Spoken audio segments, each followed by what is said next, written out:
अस्सलामुअलैकुम वरहमतुल्लाहि वबरकातुहू। अल्हम्दुलिल्लाहि रब्बिल आलमीन वल आक़िबतु लिल मुत्तक़ीन वस्सलातु वस्सलामु अला अशरफिल अंबिया'i वल मुरसलीन व अला आलिहि व सहबिहि व मन इक्तदा बिहदिही इला यौमिद्दीन, अम्मा बाद। अल्लाह ताला जा बेशुमार एहसान ऐं उन जी तमाम वॾी महिरबानी जो अल्लाह ताला अॼु पाण खे संदसि घर में गॾु थियण जी तौफ़ीक़ अता फ़रमाई ऐं अॼु खां असां जंहिं किताब खे शुरू करे रहिया आहियूं, बिना शक ऐं शुबे इस्लाम जी तारीख़ जो अज़ीम किताब आहे। किताब आहे किताबु तौहीद ऐं उन जो मुसन्निफ़ आहे सऊदी अरब सां ताल्लुक़ रखंदड़ इमाम उद्दावा शेख मोहम्मद बिन अब्दुल वहाब रहमतुल्लाह अलैह। शेख मोहम्मद बिन अब्दुल वहाब रहमतुल्लाह अलैह जो ही किताब दुनिया जी तक़रीबन हर अहम ॿोली जे अंदरि तर्जुमो थी चुको आहे ऐं बिना शक ऐं शुबे लखनि जी तादाद में शाया थियो आहे ऐं लखनि जी तादाद में माण्हुनि इन किताब खे पढ़ी ऐं ॿुधी पंहिंजे अक़ीदे जी इस्लाह कई आहे। शेख मोहम्मद बिन अब्दुल वहाब रहमतुल्लाह अलैह जेको मौजूदा सऊदी अरब आहे, उन जे इलाइक़े में 1115 हिजरी जे अंदरि पैदा थियो ऐं शेख तवील ज़िंदगी गुज़ारी 91 सालनि जी ऐं 1206 हिजरी जे अंदरि वफ़ात करे वियो। शेख मोहम्मद बिन अब्दुल वहाब रहमतुल्लाह अलैह जॾहिं पैदा थियो, जंहिं वक़्त में जंहिं इलाइक़े में उन दौर जे अंदरि उन इलाइक़े में शिरक ऐं बिदत इंतहाई उरूज ते पहुतल हुआ। दरगाहनि जी पूॼा थींदी हुई, वणनि जी पूॼा थींदी हुई, पथरनि जी पूॼा थींदी हुई ऐं उन दौर जा मुसलमान बेशुमार क़िस्मनि जूं बिदतूं ऐं ख़ुराफ़ात उन में ग़र्क़ हुआ। अल्लाह ताला शेख मोहम्मद बिन अब्दुल वहाब रहमतुल्लाह अलैह खां अज़ीम कमु वरितो। शेख ज़बान सां बि जिहाद कयो, कलम सां बि जिहाद कयाई ऐं हथ सां बि जिहाद कयाई। उन जे दौर जे अंदरि अमीर मोहम्मद बिन सऊद रहमतुल्लाह अलैह सां गॾिजी शेख तलवार बि खईं ऐं अल्लाह जे नबी जी हदीस जी रोशनी में त जेकॾहिं तव्हां में ताक़त आहे त बुराई खे हथ सां रोकियो, शेख रहमतुल्लाह अलैह उन दौर जे अंदरि पंहिंजे हथ सां तलवार सां बि शिरक ऐं बिदत जो ख़ात्मो आंदो। अल्लाह ताला जूं मथसि लखें रहमतूं हुजनि। अॼु असां उन अज़ीम इंसान जे अज़ीम किताब जो आगाज़ करे रहिया आहियूं। अल्लाह ताला खां दुआ आहे अल्लाह ताला इहो समूरो कमु इख़लास सां करण जी तौफ़ीक़ अता फ़रमाए। नियत सिर्फ़ु इहा हुजे त अल्लाह ताला राज़ी थी वञे ऐं इहा ई नियत हुजे त अल्लाह जा बाना अल्लाह ताला जी तौहीद सम्झी वठनि। इन खां मथे का सादत कोन्हे ऐं अल्लाह ताला इन अज़ीम किताब खे पाए तकमील ताईं पहचान जी तौफ़ीक़ अता फ़रमाए। अल्लाह ताला असांजे लाइ आसानियूं पैदा फ़रमाए ऐं असांखे हर मुसीबत हर परेशानी का अल्लाह ताला महफ़ूज़ रखे। शेख जे किताब जो पूरो नालो आहे किताबु तौहीद। हिकु लफ़्ज़ आहे किताब ऐं ॿियो लफ़्ज़ आहे तौहीद। किताब असल में अरबी ज़बान जे अंदरि अरबी लुग़त में असल में मस्दर आहे। मसदर तव्हां दोस्तनि खे मालूम हुअणु घुरिजे। हिकिड़ो आहे फ़ेल, को बि माण्हू कमु करे थो माज़ी में, हाल में या मुस्तक़बिल में कंदो।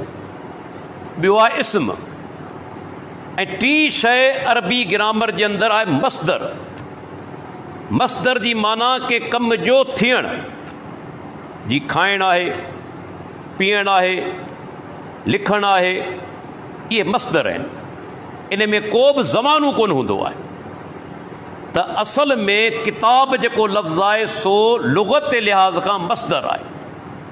कतब यक्तुबु किताबन, पर हिते इस्तेमालु थियो आहे इस्म मफ़ऊल जी हैसियत सां, यानी मकतूब जंहिंखे लिखियो वियो आहे मसदर, पर फ़ियाल जे वज़न ते इस्म मफ़ऊल हिते आहे, माना मकतूब जंहिंखे लिखियो वियो। ऐं शेख मोहम्मद बिन सालिह उल-समीन रहमतुल्लाह अलैह अरबी ग्रामर जे हवाले सां हिकिड़ो अहम नुक़्तो लिखियो आहे त फ़ियाल जे वज़न ते जॾहिं मसदर अचे थो ऐं इन साॻे ऐं इस्म मफ़ऊल बि अचे थो, माना साॻी थींदी। हाणे जी फ़ियाल जो वज़न आहे, हिकिड़ो लफ़्ज़ अरबी ज़बान में अचे थो ग़िरासुन, जंहिंजी माना आहे पोखियल ॿूटो, इहो फ़ियाल जे वज़न ते आहे। हाणे इन ई साॻे वज़न ते इस्म मफ़ऊल आहे मग़रूसुन, ऐं मग़रूसुन जी माना बि आहे पोखियल ॿूटो। त फ़ियाल जे वज़न ते जॾहिं मसदर अचे थी त उन ई ते इस्म मफ़ऊल बि अचे थो। ऐं ॿियो लफ़्ज़ आहे तौहीद। तौहीद असल में मसदर आहे वहद, इहो वहेदो तौहीदन, जंहिंजी लुग़वी माना आहे हिकु करणु या हिकु मञणु या हिकु तस्लीम करणु। ऐं शरई लिहाज़ खां तौहीद जी माना आहे इबादत जो हर क़िस्म, कहिड़ो बि क़िस्म हुजे, उनखे अल्लाह जे लाइ ख़ासि करणु ऐं अल्लाह खां सवाइ जिन जी इबादत थिए थी उन्हनि जो इनकार करणु। यादि रखी छॾियो, सिर्फ़ु इहो मञणु त अल्लाह ताला अकेलो आहे, अकेलो माबूद आहे, सिर्फ़ु एतिरो काफ़ी न आहे, बल्कि जेके माबूदान बातिल आहिनि उन्हनि जो इनकार करणो आहे। तंहिंजे करे ला इलाहा इल्लल्लाह में ॾिसो, पहिरीं नफ़ी आहे पोइ इस्बात आहे। पहिरीं नफ़ी करणी आहे त को बि इबादत जे लाइक़ न आहे, को बि हक़ीक़ी माबूद न आहे इल्लल्लाह, मगर हिकिड़ो अल्लाह। तौहीद तॾहिं मुकमल थींदी, यादि रखिजो, जॾहिं इस्बात बि हुजे नफ़ी बि हुजे। नफ़ी हर ग़ैर जी, को बि इबादत जे लाइक़ कोन्हे, ऐं इस्बात त अकेलो अल्लाह ताला इबादत जे लाइक़ आहे। इहा तौहीद जी थी शरई या इस्तिलाही माना।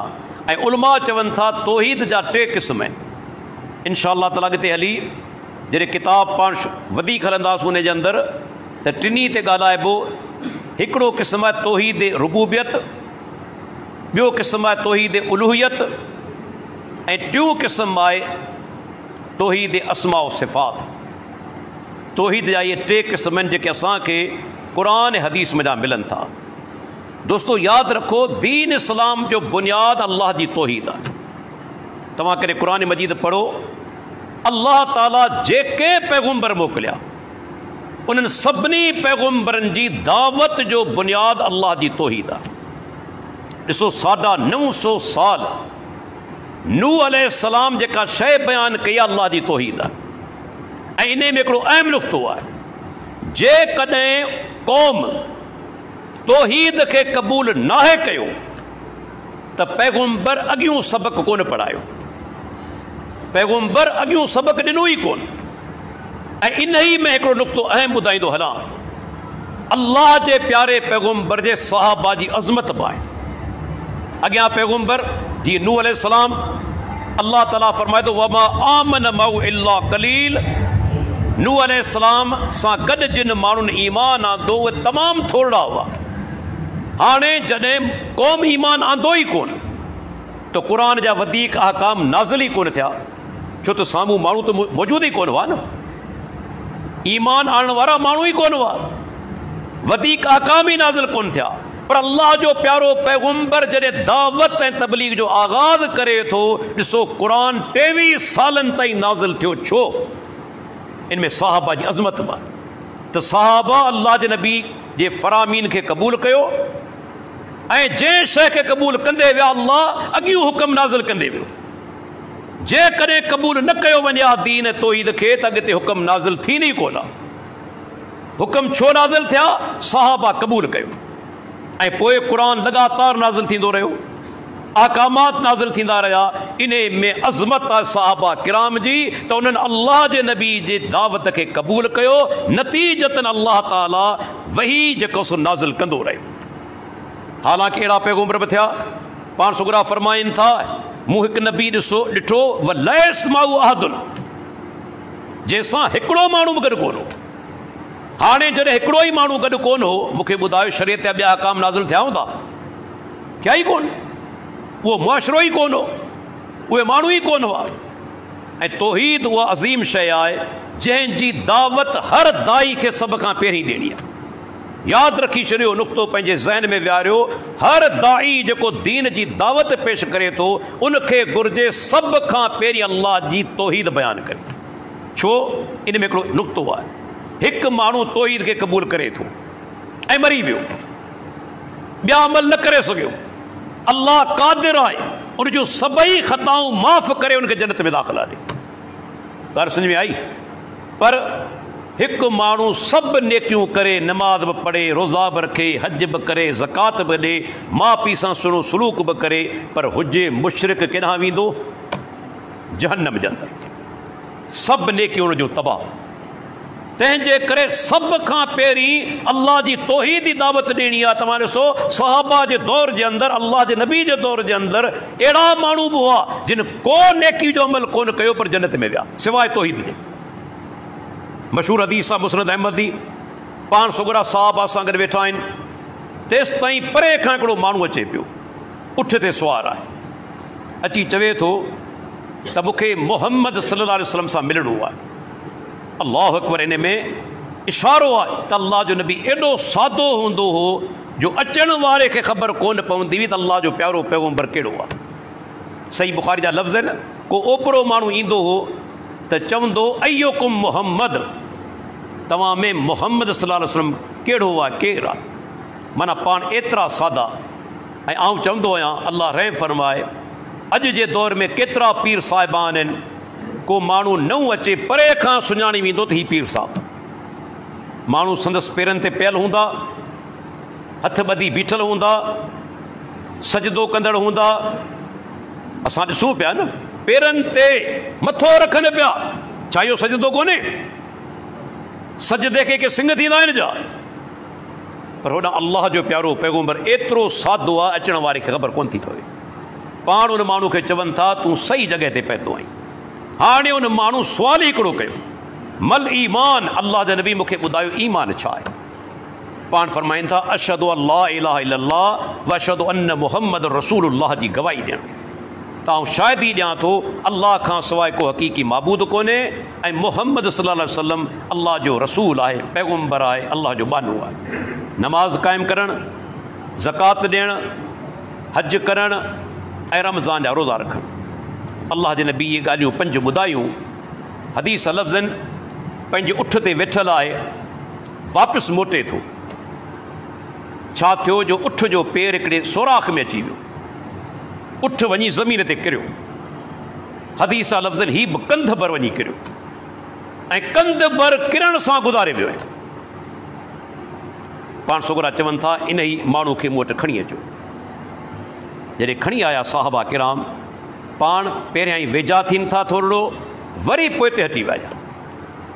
साहबा किराम सुवाल कयो, अल्लाह जा नबी तव्हां पहिरीं हिन माण्हू जे वेझा थिया, वरी तव्हां पोइ ते हटी विया छो? पाण फरमाईंदा रहे तो मलकैन यदुस्साने फी फीहे मिन सिमारिल जन्नते, मूं 2 मलाइक ॾिठा जेके इन मरण वारे माण्हू जे वात में जन्नत जो मेवो विझी रहिया हुआ। फअलिमतु अन्नहु मात जायहा, ऐं सम्झी वियुसि त इन माण्हू जो मौत थियो आहे बुख जी हालत में। अल्लाह तो बहितर ॼाणे कॾहिं ई निकितो हूंदो पंहिंजे घर खां, दीन जी तलाश में मूंसां मिलण जे लाइ। इन ई हालत में हुनजो मौत थी वियो, बुख जी हालत में। मलाइक उनखे जन्नत जो मेवो खाराइनि पिया। हाणे जेको अहम नुक़्तो ऐं पुछणु चाहियां थो, इन माण्हू निमाज़ पढ़ी, रोज़ो रखियो, ज़कात ॾिनी, हज कयो, को बि नेकी जो अमल कयाई? को बि अमल करे कोन सघियो। सिर्फ़ु अल्लाह जी तौहीद खे क़बूल कयाई, प्यारे पैगम्बर रिसालत जो इक़रार कयाई, मरी वियो। अल्लाह जा मलाइक उनखे जन्नत जो मेवो खाराइनि। या तौहीद जी बरकत। तंहिंजे करे अल्लाह जे प्यारे पैगम्बर जॾहिं सैयदना मुआज़ रज़ी अल्लाह अन्हु खे मोकिलियो यमन ॾांहुं, पाण फरमाइनि था, मुआज़ तूं जे क़ौम वटि वञी पियो उहा अहले किताब आहे, फलयकुन अव्वल मा तदऊहुम इलैहि इबादतुल्लाह। पहिरीं दावत जेका तोखे पेश करणी आहे, उन्हनि खे दावत ॾियणी आहे अल्लाह जी इबादत ॾांहुं, रब जी इबादत ॾांहुं तोखे सॾणो आहे, अकेले अल्लाह जी इबादत। अॻिते हदीस लफ़्ज़नि फ़ैज़ा अरफ़ुल्लाह, जॾहिं रब खे सुञाणी वठनि, रब जी मारिफ़त हासिल करे वठनि, फ़अख़बिरहुम बिअन्नल्लाह क़द फ़रज़ अलैहिम ख़म्स सलवातिन फ़ी यौमिहिम व लैलतिहिम। उन खां पोइ उन्हनि खे ॿुधाइजां त रब्बुल आलमीन तव्हां ते ॾींहं राति में 5 वक़्त नमाज़ फ़र्ज़ कई आहे। जॾहिं तौहीद खे क़बूल करे वठनि, जेकॾहिं तौहीद खे क़बूल नथा कनि, अॻियूं सबक़ ॾियणो ई कोन्हे, अॻियूं सबक़ पढ़ाइणो ई कोन्हे। माना तौहीद एतिरे क़दुरु जेका सा अहम आहे, छो त तौहीद क़बूल कंदो त ॿिया अमल फ़ाइदो ॾींदा, तौहीद क़बूल न कयाई त को अमल फ़ाइदो कोन ॾींदो। उनजो दलील ॾींदो हलां, मुस्नद अहमद जी हदीस, साहबी रसूल, नालो तव्हां ॿुधो हूंदो, सैयदना अमर बिन आस रज़ी अल्लाह अन्हु। उहो हली आयो अल्लाह जे प्यारे पैगम्बर वटि, चवण अल्लाह जा रसूल, मुंहिंजो वालिद आस बिन वाइल कुफर जी हालत में मरी वियो, शिरक जी हालत में मरी वियो। मुंहिंजे पीउ ज़िंदगी में हिकिड़ी बास बासी हुई, पूरी न करे सघियो। बास कहिड़ी? त 100 उठ क़ुर्बान कंदुसि। मुस्नद अहमद जा लफ़्ज़ आहिनि ऐं अबू दाऊद जा लफ़्ज़ आहिनि त 100 ग़ुलाम आज़ादु कंदुसि। मुंहिंजे साम्हूं मुस्नद अहमद आहे, उनजा लफ़्ज़ आहिनि त 100 उठ क़ुर्बान कंदुसि। हाणे मुंहिंजो पीउ गुज़ारे वियो हुयो। मुंहिंजे हिकु भाउ जंहिंजो नालो हिशाम आहे, उन पंहिंजे हिसे जा 50 उठ नहर करे छॾिया आहिनि, बाक़ी 50 उठ मूंखे नहर करणा आहिनि। छा जेकॾहिं आउं ज़बह करियां पंहिंजे पीउ जे तरफ़ां, उन बास बासी हुई, छा मुंहिंजे पीउ खे कुझु फ़ाइदो थींदो? अल्लाहु अकबर, वॾी अहम हदीस आहे। हाणे अल्लाह जे प्यारे पैगम्बर छा जवाबु ॾिनो? पाण फरमाइनि था, ऐं अमर अम्मा अबूक फलो कान कर बित्तौहीद फसुमत व तसद्दक़त अनहु नफ़अहु ज़ालिक। ऐं अमर, जेकॾहिं तुंहिंजो पीउ तौहीद जो इक़रार करे हा, तौहीद खे मञे हा, ऐं तूं उनजे तरफ़ां रोज़ा रखी हा रहियल उन जा, या सदको करी हा, तुंहिंजे पीउ खे सवाबु पहुचे हा, नफ़ो थिए हा। पर तुंहिंजो पीउ मरी वियो कुफर जी हालत में, हाणे को अमल फ़ाइदो कोन ॾींदो। हीअ हदीस दलील आहे, जेकॾहिं तौहीद न आहे त माना इंसान खे अमल फ़ाइदो कोन ॾींदा, अमल ज़ाया थी वेंदा ॼा। छो त अल्लाह ताला क़ुरान मजीद जे अंदरि हिकु मक़ाम ते 98 नबियुनि जा नाला वठी छा फरमायो, जेकॾहिं उहे बि शिरक कनि हा, उन्हनि जा अमल तबाह ऐं बर्बाद थी वञंदा। ऐं दोस्तो, अहिड़े नमूने सां तव्हां ॾिसो, तौहीद उहा अज़ीम शइ आहे। माण्हू जो मौत तौहीद ते थिए थो, उनजो ठिकाणो जन्नत आहे। जीअं अल्लाह जे नबी जो फरमान आहे, मम मात वहुव यालमु अन्नहु ला इलाहा इल्लल्लाह दख़लल जन्नह। सही मुस्लिम जी हदीस 26 नंबर।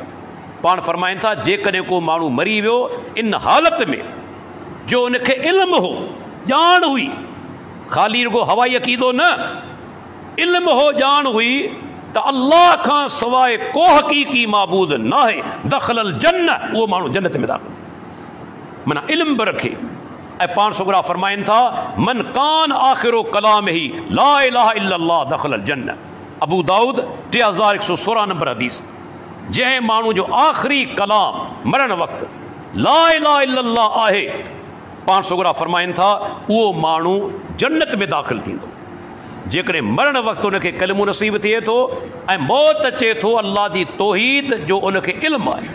ऐं हिकु इंतिहाई अहम नुक़्तो यादि रखो, अल्लाह जो प्यारो पैगम्बर क़यामत ॾींहुं पंहिंजी उम्मत जे गुनाहगार जेके माण्हू आहिनि तिन जी शफ़ात कंदो। असांजो ईमान आहे इन ॻाल्हि ते, इहा शइ क़ुर मां साबित आहे, हदीस में साबित आहे। पर हिकु नुक़्तो यादि रखो, अल्लाह जो प्यारो पैगम्बर जेकॾहिं उम्मत मंझां को माण्हू शिरक कंदे मरी वियो पाण सगोरा शफ़ात कोन कंदा। हदीसूं ॿ मौजूदु आहिनि, सही बुख़ारी हदीस नंबर 99। अल्लाह जे प्यारे पैगम्बर खां जॾहिं पुछियो वियो, सैयदना अबू हुरैरा पुछियो, या रसूलल्लाह क़यामत ते ॾींहुं तव्हांजी शफ़ात जो हक़दार केरु थींदो? पाण सगोरा फरमाइनि था, अबू हुरैरा मूंखे यकीन हो इहो सुवालु तूं ई कंदे, तोखे हदीस ॿुधण जो हिर्स आहे, शौक़ु आहे। अॻिते फरमाइनि था, असदुन्नास बेशफ़ाती यौमल क़ियामत मन क़ाल ला इलाहा इल्लल्लाह ख़ालिसन मिन क़ल्बिही। पाण फरमाइनि था, मुंहिंजी शफ़ात मुंहिंजा फैज़याब सभ खां ज़्यादा उहे माण्हू थींदा, उहो माण्हू थींदो जे सची दिलि सां इख़लास सां चयो ला इलाहा इल्लल्लाह।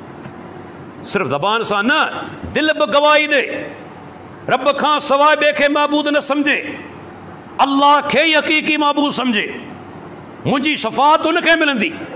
ऐं अञा वधीक वाज़े हदीस मुस्नद अहमदी 21299 पाण सगोरा फरमाइनि था त मुंहिंजी शफ़ात मुंहिंजी उम्मत मां उनखे मिलंदी ममात ला युशरिकु बिल्लाहि शैआ, जेको इन हालत में मरी वियो जो कंहिं शइ खे अल्लाह सां शरीक न कयाई। हाणे हिते हिकिड़ो अहम नुक़्तो आहे, ॾिसो हदीस में वादे थिए पियो, अल्लाह जो नबी समूरी उम्मत लाइ शफ़ात कोन कंदो, पंहिंजी उन उम्मती लाइ जेको बिना शिरक करण जे मरी वियो। इन में सबूत मिलियो त अल्लाह जे प्यारे पैगम्बर जी उम्मत में अहिड़ा माण्हू हूंदा जेके शिरक कंदा। तॾहिं अल्लाह जे नबी ॿुधायो त जेके बिना शिरक करण जे मरी विया तिन लाइ मुंहिंजी शफ़ात थींदी, समूरी उम्मत लाइ न। इहो वाज़े दलील आहे। जेके माण्हू चवनि था दादा मुस्लमान शिरक कीअं कंदो, उन्हनि जे रद में ई वाज़े हदीस आहे। पाण सगोरा फरमाइनि था, मुंहिंजी उम्मत मां उहे माण्हू जेके बिना शिरक करण जे मरी विया शफ़ात नसीब थी। इन हदीस में वाज़े सबूत मिले थो अहिड़ा माण्हू हूंदा उम्मत में जेके शिरक कंदा। ऐं दोस्तो तौहीद जी बरकत छा आहे? हिकिड़ो माण्हू अल्लाह सां मुलाक़ात करे थो क़यामत ते ॾींहुं रब्बुल आलमीन सां, पर कहिड़े हाल में? अल्लाह ताला पाण फरमाए थो, हदीस कुदसी आहे तिरमिज़ी जी 3540। अल्लाह ताला फरमाए थो, यब्न आदम इन्नक लौ अतैतनी बिक़ुराबिल अर्ज़ ख़ताया सुम्म लक़ीतनी ला तुशरिकु बी शैआ लअतैतुक बिक़ुराबिहा मग़फ़िरा। ऐं इब्न आदम तूं सॼी धरती गुनाहनि सां भरे छॾी, सॼी धरती, पर हिकिड़ो गुनाह शिरक न हुजे, तो गुनाह कया आहिनि ओतिरी बख़्शिश सां ऐं तोसां मुलाक़ात कंदुसि। हीअ तिरमिज़ी जी सही सनद सां रिवायत अंदाज़ो लॻायो तौहीद जी बरकत छा आहे।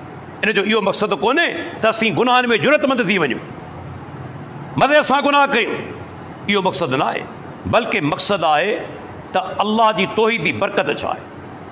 हक़ीक़त में जेको सही माना जे अंदरि मुवहिद हूंदो आहे सो त रब खां ॾिजंदो आहे। उहो गुनाह एतिरा कीअं कंदो? उनखे त अल्लाह जो ख़ौफ़ हूंदो आहे। पर इंसान हुजण जे नाते जेकॾहिं गुनाह थी वञनि ऐं तौहीद हुजे त तौहीद जी बरकत जे करे अल्लाह इहे सभु गुनाह माफ़ कंदो इंशा अल्लाह। दोस्तो उन खां पोइ अचूं था शेखुल इस्लाम जे किताब ॾांहुं। हाणे किताब जो आगाज़ कयो आहे शेख मोहम्मद बिन अब्दुल वहाब रहमतुल्लाह अलैह बिस्मिल्लाह रहमान रहीम सां। इहो आगाज़ करे शेख अल्लाह जे किताब क़ुरान मजीद जी इक़्तिदा बि कई आहे ऐं प्यारे पैगम्बर जी इत्तबा बि कई आहे। क़ुरान जी इक़्तिदा कीअं? क़ुरान करीम जी पहिरीं आयत बिस्मिल्लाह रहमान रहीम आहे न। क़ुरान शुरू थिए थो बिस्मिल्लाह रहमान रहीम सां। त शेख क़ुरान जी इक़्तिदा कई, किताब जे आगाज़ में पहिरीं बिस्मिल्लाह रहमान रहीम लिखियाई ऐं अल्लाह जे नबी जी सुन्नत बि आहे। ॾिसो पाण सगोरनि जॾहिं ग़ैर मुस्लिम काफ़िर हुक्मरान उन्हनि ना ख़त मोकिलिया, जी सही बुख़ारी हदीस नंबर 7 आहे, 7 नंबर हदीस। अल्लाह जे नबी जॾहिं ग़ैर मुस्लिमनि ना ख़त लिखिया दावत दीन जे लाइ, मथां खां लिखनि था बिस्मिल्लाह रहमान रहीम। माना पहिरीं पाण सगोरा बिस्मिल्लाह लिखनि था। उन खां पोइ ॿियो दलील मुस्लिम जी हदीस 1783 पाण सगोरा वञनि पिया उमरे जे लाइ 6 हिजरी हुदैबिया जे मक़ाम ते तव्हांखे मालूम हूंदो रुकिजी विया, काफ़िरनि अॻिते कोन छॾियो, मुआइदो तय कयो वियो सुलह हुदैबिया जेके चवंदा आहिनि। ऐं मुआइदे जा जेके लफ़्ज़ हुआ उहे लिखण खां अॻु में अल्लाह जे नबी सैयदना अली रज़ी अल्लाह खे फरमायो, अली मथां लिखीसि, पहिरीं लिखीसि बिस्मिल्लाह रहमान रहीम। माना मुआइदे जे अंदरि बि सभ खां पहिरीं जेको सो माना बिस्मिल्लाह रहमान रहीम लिखी वई। इमाम बुखारी जो किताब आहे अल अदबुल मुफ़रद। इमाम बुखारी बाब क़ाइमु करे थो, बाब सदर रिसाइल बिस्मिल्लाह रहमान रहीम। इमाम साहब बाब क़ाइमु करे थो त ख़त लिखण जे शुरूआत में मुंड में बिस्मिल्लाह रहमान रहीम लिखण जो बयान। पोइ केतिरा हुन माना त वाक़िया आंदा आहिनि। सैयदना ज़ैद बिन साबित रज़ी अल्लाह अन्हु ख़त लिखियो सैयदना मुआविया खे, मथां खां बिस्मिल्लाह रहमान रहीम लिखियाईं। ॿिया बि केतिरा आसार जेके नक़ल कया आहिनि। ऐं उन खां पोइ दोस्तो हिकिड़ो वॾी अहम जेका शइ असां वटि काफ़ी असांजा दोस्त बिस्मिल्लाह जे बजाए 786 लिखंदा आहिनि। तव्हां ॾिठो हूंदो उहे चवनि था त बिस्मिल्लाह रहमान रहीम जा जेके हुरूफ़ आहिनि, जेके अखर आहिनि, इन जो टोटल मजमूओ थिए थो 786। बाबा छो था लिखो? चवंदा छा आहे त जेकॾहिं क़ुर जी आयत लिखंदासूं त बेहुरमती थींदी, बेअदबी थींदी, तंहिंजे करे असां 786 लिखूं था। अल्लाह जे बाननि खे मालूम हुअणु घुरिजे त जॾहिं अल्लाह जे प्यारे पैगम्बर ख़त लिखिया ग़ैर मुस्लिमनि ॾांहुं, इम्कान त हो न, बेहुरमती जो इम्कान हो या कोन? हिकिड़े त ईरान जे बादशाह बदबख़्त ख़त फाड़े बि छॾियो हो, उन फाड़े बि छॾियो हो, इम्कान हो न। उन जे बावजूदि छा अल्लाह जे नबी बिस्मिल्लाह रहमान रहीम जी जॻह ते 786 लिखियो? बिस्मिल्लाह खे छॾियाऊं। अञा दलील, जॾहिं सुलेमान अलैहिस्सलाम मलके सबा खे, जेके आम तौर ते बिल्किस चयो वेंदो आहे, सूरह नमल जे अंदरि अचे थो, जॾहिं ख़त लिखियाईं इन्नहु मिन सुलेमान इन्नहु बिस्मिल्लाह रहमान रहीम। गैर मुस्लिम औरत खे सुलेमान अलैहिस्सलाम जॾहिं ख़त लिखे थो त मथां बिस्मिल्लाह रहमान रहीम लिखे थो। अल्लाह जे नबी जेके माना ख़त लिखिया उन जे अंदरि मथां खां बिस्मिल्लाह रहमान रहीम लिखी वई, हत्ता कि उहे ख़त गैर मुस्लिमनि खे हुआ। मूंखे ॿुधायो, छा अल्लाह जे नबी खां मथे क़ुर जो एतिराम को ॼाणे थो? छा पाण खे क़ुर जो एतिराम अल्लाह जे नबी खां वधीक चए थो? यादि रखो 786 लिखणु बिदअत आहे। न के सहाबी लिखी, न के ताबई, न के तबा ताबई, न के मुहद्दिस, न के इमाम, बल्कि जय्यद सलफ़ी आलिम दख्तु लुकमान सलफ़ी रहमतुल्लाह अलैह पंहिंजे किताब रशुल बरद जे अंदरि लिखे थो त इहा बिदअत जेका आहे सा निकिती पाकिस्तान, हिंदुस्तान खां, ईरान, अफ़गानिस्तान खां। इन्हनि मुल्कनि जे अंदरि घणो करे बिस्मिल्लाह रहमान रहीम जॻह ते 786 लिखियो वञे थो। पर तव्हांखे ॿुधाईंदो हलां, अमली तौर ते जेके क़ाइल आहिनि त बिस्मिल्लाह रहमान रहीम जी जॻह ते 786 लिखी वञे, अमली तौर ते उहे माण्हू अमल कोन था कनि। जेकॾहिं इन्हनि खां पुछो, जेकॾहिं 786 मुतबादिल आहे बिस्मिल्लाह रहमान रहीम जे, त सुभाणे जॾहिं जानवर ज़बह करियो त बिस्मिल्लाह अल्लाह अकबर न चओ, बल्कि चओ 786 अल्लाह अकबर। जानवर हलाल थींदो? 786 अल्लाह अकबर, जानवर हलाल थियो। मानी खाइण खां अॻु में पढ़ो 786, ठीकु आहे। सुवारी ते चढ़ण खां अॻु में चओ 786, सुनत अदा थी। अल्लाह जो नालो वरितो, बरकतूं तव्हांखे मिलियूं, तव्हीं त महरूम रहिजी विया। तव्हां त अल्लाह जे नाले खां महरूम रहिजी विया, तव्हां त बिदअत में गर्क थी विया। अल्लाह जा बारो कहिड़ी ॻाल्हि करियो था? जेकॾहिं 786 एतिरी पैतल शइ आहे, सुभाणे जानवर ज़बह करण महिल चओ 786 अल्लाह अकबर, जानवर ज़बह थींदो। आहे के मुफ़्ती में ताक़त जो फतवा ॾे? अल्लाह जा बानो, अल्लाह जे नबी खां मथे केरु ॼाणे थो रब जी इज़त, कलाम जी इज़त? गैर मुस्लिम खे ख़त लिखनि था बिस्मिल्लाह रहमान रहीम। सुलेमान अलैहिस्सलाम गैर मुस्लिम ख़ातून खे ख़त लिखे थो बिस्मिल्लाह रहमान रहीम सां। शेख किताब जो आगाज़ कयो बिस्मिल्लाह रहमान रहीम सां ऐं ॿुधाईंदो हलां त बिस्मिल्लाह जेका आहे इन जो पहिरियों अखर बा आहे। बा अरबी ज़बान में हिकिड़ो हर्फ़ आहे न, इहो छाजे लाइ आहे? जेके नहवी आहिनि, नहव जा माहिर, उहे चवनि था बा हिते जेका आहे बिस्मिल्लाह जे अंदरि उहा इस्तानत जे लाइ आहे। इस्तानत जी माना छा? ऐं अल्लाह ऐं तुंहिंजे नाले जी मदद सां क़ुरान पढ़ां थो, तुंहिंजे नाले जी मदद सां। माना इन मज़ा ई ज़ाहिर थियो क़ुरान जो पहिरियों अखर असांखे ॿुधाए थो त असीं मुहताज आहियूं।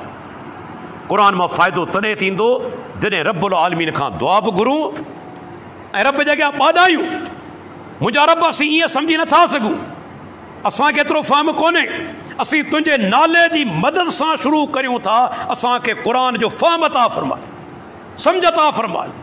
इहा बा जेका सा इस्तानत जी आहे। ऐं उन खां पोइ इन जे अंदरि बिस्मिल्लाह रहमान रहीम जी माना छा आहे ॿुधाईंदो हलां। अल्लाह जे नाले सां शुरू जेको बेहद महिरबान ऐं रहम करण वारो आहे। पर छा शुरू?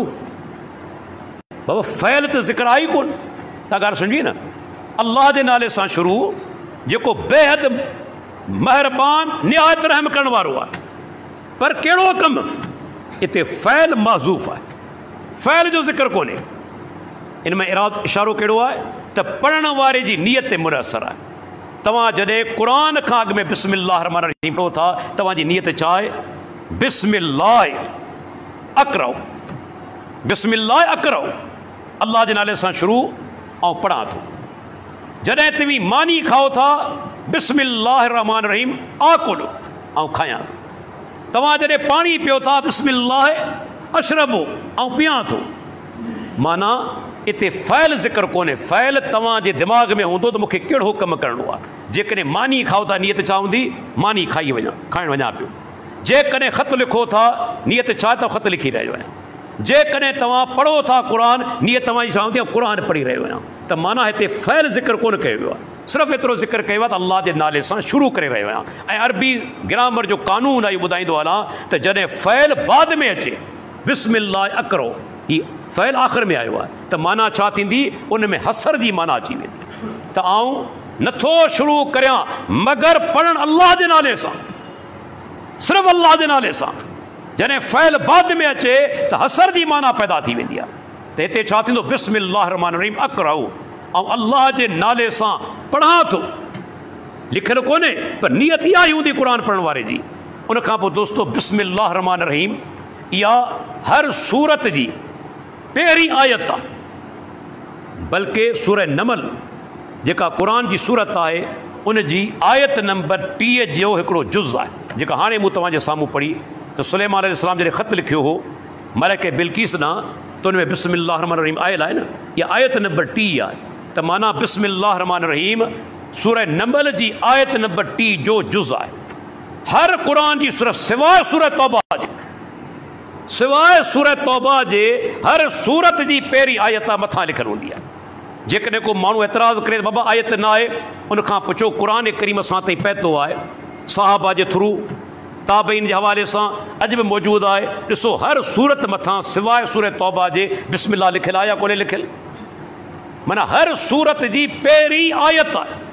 ऐं हदीस अबू दाऊद जी 788 नंबर सैयदना अब्दुल्लाह बिन अब्बास चवे थो अल्लाह जे नबी खे 2 सूरतूं उन जो अलॻि हुजनि तॾहिं मालूम थींदो जॾहिं बिस्मिल्लाह नाज़िल थींदी हुई। कि 2 सूरतूं आहिनि अलॻि तॾहिं थींदियूं जॾहिं बिस्मिल्लाह नाज़िल थींदी हुई। उन खां पोइ अल्लाह जे नबी खे मालूम थींदो त हाणे सूरतूं अलॻि आहिनि। माना बिस्मिल्लाह रहमान रहीम हर सूरत जी पहिरीं आयत आहे सिवाय सूरह तौबा जे। ऐं उन खां पोइ दोस्तो इन में पहिरीं अचे थो अल्लाह जो नालो बिस्मिल्लाह। अल्लाह अल्लाह अल्लाह जो ज़ाती नालो आहे, यादि रखी छॾियो। ॿिया जेके बि नाला आहिनि अल्लाह जा सिफ़ाती नाला आहिनि। अल्लाह जो ज़ाती नालो कहिड़ो आहे? अल्लाह। इहो अल्लाह जो नालो एॾो बरकतनि वारो आहे, एतिरो जामे आहे जो सभु सुहिणियूं सिफ़तूं सभु सुहिणा नाला अल्लाह जा इन हिकिड़े नाले में अचो वञनि। ऐं ॾिसो इन नाले जी ताक़त छा आहे। अॼु ताईं कंहिं ताहूत में जुरत न थी आहे जो चवे त अल्लाह आहियां। फिरौन चयो आउं रब आहियां, तव्हांजो वॾो रब, पर अॼु ताईं कंहिं चयो त अल्लाह आहियां? कंहिंमें चवण जी ताक़त थी इहो अल्लाह जो ज़ाती नालो आहे, इन नाले में एतिरो रोब आहे। अॼु ताईं के दावा कोन कया त अल्लाह आहियां, रब चवंदा रहिया आहिनि। हाणे इहो अल्लाह जो नालो मुश्तक आहे या जामिद आहे। मुश्तक माना ॿिनि लफ़्ज़नि मज़ा वरितल आहे या ग़ैर मुश्तक आहे। के उलमा चवनि था त ॿिनि जेके से माना त लफ़्ज़नि मां वरितल आहे, पर जेके माना जयद उलमा आहिनि, वॾा मुहक़िक़ शेख बदियुद्दीन शाहराश्ती रहमतुल्लाह अलैह ऐं ॿिया उलमा, उहे चवनि था अल्लाह जो नालो इहो ग़ैर मुश्तक आहे, कंहिं मां वरितल कोन्हे, न हिन जो तस्निया आहे न हिन जो जमा आहे। अल्लाह जो नालो जामिद आहे, इहो कंहिं मां वरितल कोन्हे। उन खां पोइ अल्लाह जा ॿ सिफ़ाती नाला आया, अर्रहमान ऐं अर्रहीम। ॿिन्ही में फ़र्क़ु आहे। अर्रहमान जी माना छा आहे? उहो ॿिन्ही जो बुनियादु रहमत आहे, बुनियादु रहमत आहे। पर रहमान जी माना छा? बे इंतहा रहम करण वारो, बे इंतहा, जंहिंजे रहमती का हद ई न हुजे। हता की ॾिसो उनजी रहमत खां को बि ॿाहिरि कोन्हे। काफ़िरनि ते बि रहम करे पियो। हीउ सिज उभरे थो, मुस्लमान फ़ाइदो वठंदा, काफ़िर कोन था वठनि। पाणी मां कोन था वठनि, अनाज मां कोन था वठनि, पखी फ़ाइदो वठनि था, जानवर वठनि था, मोमिन वठनि था, हता के काफ़िर वठनि था। वो अर्रहमान आहे, उनजी रहमती का हद ई कोन्हे। बे इंतहा रहम करण वारो, हिते रहमत अल्लाह जी ज़ाती सिफ़त आहे। ऐं अर्रहीम उनजी माना छा आहे? बार बार रहम करण वारो। इहा अल्लाह जी हिते फैली सिफ़त आहे, बार बार रहम करे थो, हिकु दफ़ो न, अल्लाह बार बार लगातार रहम करे थो।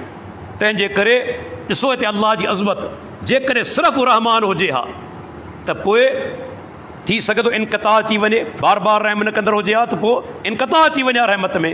अल्लाह चयो त आउं अर्रहीम बयां, इनक़ता रहमत में कोन ईंदी, लगातार रहमत जारी हूंदी। ऐं जेकॾहिं सिर्फ़ु अर्रहीम हुजे हा त पोइ छा थी आहे? उनजी रहमत खां कुझु ॿाहिरि बि रहिजी वञनि हा। तंहिंखे फरमाई अर्रहमान, उनजी रहमत सभिनी जो इहातो करे छॾियो, सभिनी जो इहातो। ऐं अर्रहीम बार बार रहम करे थो, हिकु दफ़ो न। हाणे अर्रहमान जे अंदरि छा आहे? वुसत आहे, उन में कुशादगी आहे। ऐं अर्रहीम जे अंदरि छा आहे? अल्लाह जी जेका सिफ़त आहे रहमती, उन में हमेशगी ऐं दवाम आहे, हमेशह रहम करे पियो, दवाम उन जे अंदरि आहे। होॾां छा आहे? वुसत ऐं कुशादगी आहे। ऐं अरबी ज़बान जे अंदरि जेके ॼाणनि था, रहमान जेको आहे इन जो वज़न छा आहे? फ़ालान। फ़ालान अरबी ज़बान जे अंदरि, उन जे अंदरि माना कुशादगी ऐं घणाई जो मफ़हूम जेको सो मौजूदु आहे। अरबी में चवंदा आहिनि ग़ज़बान, कावड़ में भरियल, उनखे ग़ज़बान चवंदा आहिनि। अतशान, तमामु घणो उञायल, ऐं ग़रसान, तमामु घणो बुखायल। माना इन जे अंदरि घणाई जो मफ़हूम आहे। ऐं अर्रहीम जे अंदरि बार बार जेको माना रहम करे थो, अल्लाह जे फ़ैल जो ज़िक्र आहे। हिकिड़ी ॿी ॻाल्हि इन ताईं अहम ॿुधाईंदो हलां, अर्रहमान जो नालो अल्लाह खां सवाइ कंहिंखे कोन्हे ॾिनो, कंहिंखे कोन्हे ॾिनो। जी अर्रज़ाक़ आहे, अल ख़ालिक़ आहे, अल्लाह खां सवाइ जो नालो कंहिंखे कोन्हे ॾिनो। पर रहीम अल्लाह खां सवाइ ॿिए जे लाइ बि इस्तेमालु थी सघे। अल्लाह जे प्यारे पैगम्बर खे अल्लाह ताला सूरह तौबा जे अंदरि रहीम चयो। रहीम जेको आहे अल्लाह खां सवाइ ॿियनि लाइ बि इस्तेमालु थियो आहे, लेकिन रहमान सिर्फ़ु ऐं सिर्फ़ु अल्लाह ताला जे लाइ। ऐं उलमा चवनि था रहमान जो नालो जी अल्लाह जो नालो ज़ाती आहे, ठीक अहिड़े नमूने सां रहमान जो नालो बि इस्तेमालु थियो आहे। इहो बि तक़रीबन अल्लाह जो ज़ाती नालो आहे, के ॿिए जे लाइ इस्तेमालु कोन थींदो। ऐं दोस्तो उन खां पोइ उलमा टे फ़र्क़ु ॿुधाया आहिनि। इहे ॿुधायां पंहिंजो दर्स ख़तमु कंदुसि त अर्रहमान ऐं अर्रहीम में टे फ़र्क़ु कहिड़ा आहिनि, थोरा तव्हीं बि गौर सां ॿुधो, इहे इल्मी शयूं आहिनि। अर्रहमान जो इस्तेमालु अल्लाह खां सवाइ के ॿिए जे लाइ नथो थी सघे। अर्रहमान जो नालो तव्हां अल्लाह खां सवाइ के ॿिए जे लाइ नथा इस्तेमालु करे सघो, पर रहीम जो जेको लफ़्ज़ आहे अल्लाह खां सवाइ ॿिए जे लाइ इस्तेमालु थी सघे थो। पहिरियों फ़र्क़ु। ॿियो फ़र्क़ु, रहमान में जंहिं रहमत जो ज़िक्र आहे उहा आम आहे, जंहिंमां सभु फ़ाइदो वठी रहिया आहिनि, ऐं रहीम में जंहिं रहमत जो ज़िक्र आहे उहा ख़ासि मोमिननि जे लाइ आहे, ख़ासि मोमिननि जे लाइ आहे। जी फरमाई वकान बिल मोमिनीन रहीम आहे, अल्लाह ताला ईमान वारनि ते हमेशह महिरबान आहे। ऐं टियों फ़र्क़ु कहिड़ो, अर्रहमान जो नालो अर्रहीम खां वधीक मुबालगो रखे थो। हू फ़ईल जे वज़न ते आहे, हीउ फ़ालान जे वज़न ते आहे, ऐं फ़ालान जे वज़न जे अंदरि मुबालगो ज़्यादा हूंदो आहे। इहे टे जेके अहम फ़र्क़ु इंशाअल्लाह ताला अॻे हफ़्ते असीं जेको सुमाना जेके शेखुल इस्लाम अॻिते आयतूं आंदियूं आहिनि जेके अल्लाह जी तौहीद जे बारे में हर आयत जो इंशाअल्लाह ताला तर्जुमो कंदासूं तशरीफ़ कंदासूं ऐं इंशाअल्लाह ताला तव्हां महसूसु कंदा तव्हांखे अहिड़ियूं अहिड़ियूं ॻाल्हियूं मालूम थींदियूं जेके शायदि मूं ऐं तव्हां ज़िंदगी में कॾहिं न ॿुधियूं हुजनि। एॾो इहो अज़ीम किताबु आहे ऐं अज़ीम नुक़्ता जे अंदरि मौजूदु आहिनि। अल्लाह ताला खां दुआ आहे अल्लाह ताला असांखे तौहीद सम्झण जी तौफ़ीक़ अता फ़रमाए। रब्बुल आलमीन असांजो हुते वेहणु ॿुधणु ऐं ॿुधाइणु क़बूल फ़रमाए। वाख़िरु दावाना अनिल हम्दुलिल्लाहि रब्बिल आलमीन।